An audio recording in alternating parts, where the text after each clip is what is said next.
Hey, how's everyone? Just quickly wanted to talk to you guys today about MK again.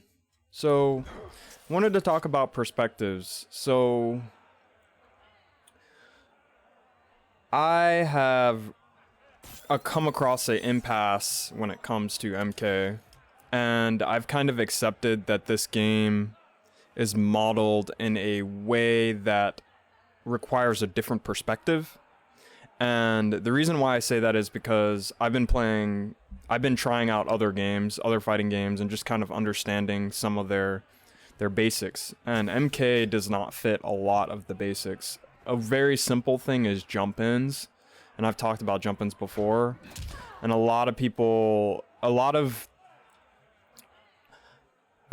kind of accepted that jump ins are supposed to be very hard to anti-air, or some people will say like they're easy to react to. If you can read them, you can anti-air them, which is just not true. We see that in a high level that's just not true. Now, the game is a little different because in other games, jump-ins are just jump-ins, right? You have to kind of respect on the ground what your opponent's going to do to get opened up by a jump-in. But in this game, there's so many altering moves that you can do, like teleports and stuff like that, to basically change your jump-in arcs. And this kind of goes back to my original point about anti-airs, that I think my biggest issue with NRS is that they don't really tell us why the jump-ins are the way that they are, right? Like, we have characters like Noob Saibot and Scott Frost that have anti-airs. Frost has basically an invincible anti-air, right? Because it lowers her hitbox, so her anti-air becomes invincible. Noob has the same thing. His is a reversal special. And you see he lowers his hitbox, so even if Frost jumps, if she tries to jump at me, I can hit her out of the air, right?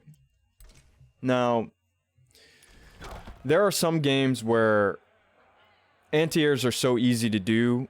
Not easy, sorry. Anti-airs are done in a way that if you practice them, you will be able to do them on read/reaction. And this game is not one of those games. Now, this extends more to just anti-airs. This extends to the wake-up system. There's another game I've been playing, the Oki.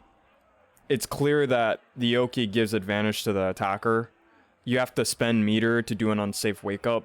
In this game, the wake-ups aren't unsafe, but there's so many that they become safe. It makes you want to back off.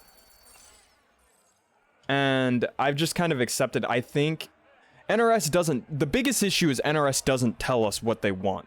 They don't tell us, hey, we made the wake-up system this way because we want people to be able to get off the ground and play neutral. We don't want you to be okiing and doing meaties 24/7 like Mortal Kombat X. They don't say any of that. They don't tell you why the wake-up system is the way that it is. We just have to guess that because of MKX, we've gotten this wake-up system. Now, I'm fine with that, but I just want NRS to tell us how they want the game to play, right? And that's kind of the issue that I've been having lately playing this game, is that it just feels like some of the characters I play are incomplete.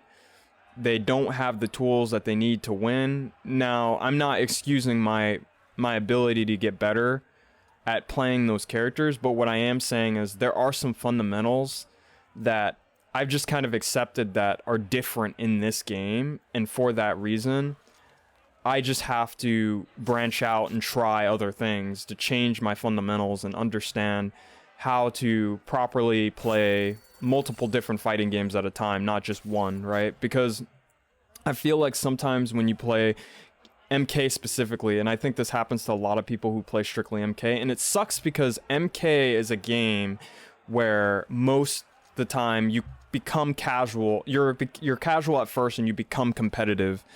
And I think that MK has shown us that there's a lot of casual things in the game where you don't really have to work for them and you just kind of get rewarded them, like down to crushing blows.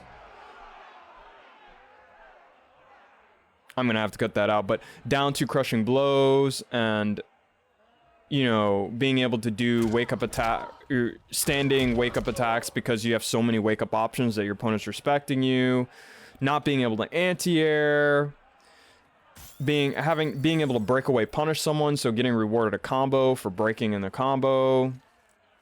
A super move that requires no meter at all, you just have to get your ass kicked basically. And I've accepted, again, like, I'm not saying that this game, you shouldn't play this game competitively. I'm not saying that. What I'm saying is, I've kind of accepted that this game is just different. And to get better at fighting games, I have to understand fighting games as a whole and accept that some fighting games are going to be different than others. There are going to be some fighting games where characters are flying across the screen and you have to learn how to deal with it, because that's kind of their playstyle. There's going to be some fighting games where there's a mid command grab where you have to guess multiple ticks. There's going to be some fighting games where anti-airs are consistent and you can't jump that much. And that's just how fighting games are. Fighting games are going to be different across each other, right? Even if you look at MK itself, each MK game is completely different than the other, and Injustice is completely different than MK. So, just kind of going back to my point, I think it's important that players branch off and try different games so they can level up their playstyle and get better as a player. I think sticking to one game is not going to get you better at improving. And not only that, but that's also going to make you feel like you need to work on other parts of the game, or work on one specific part of the game and not focus on other fundamentals that might be on other parts of other fighting games. So for that reason, I think it's important for you to try different games, see what you feel like and what you like, and just go from there. But anyway, that's all I wanted to talk about today. Subscribe for more. See you guys later.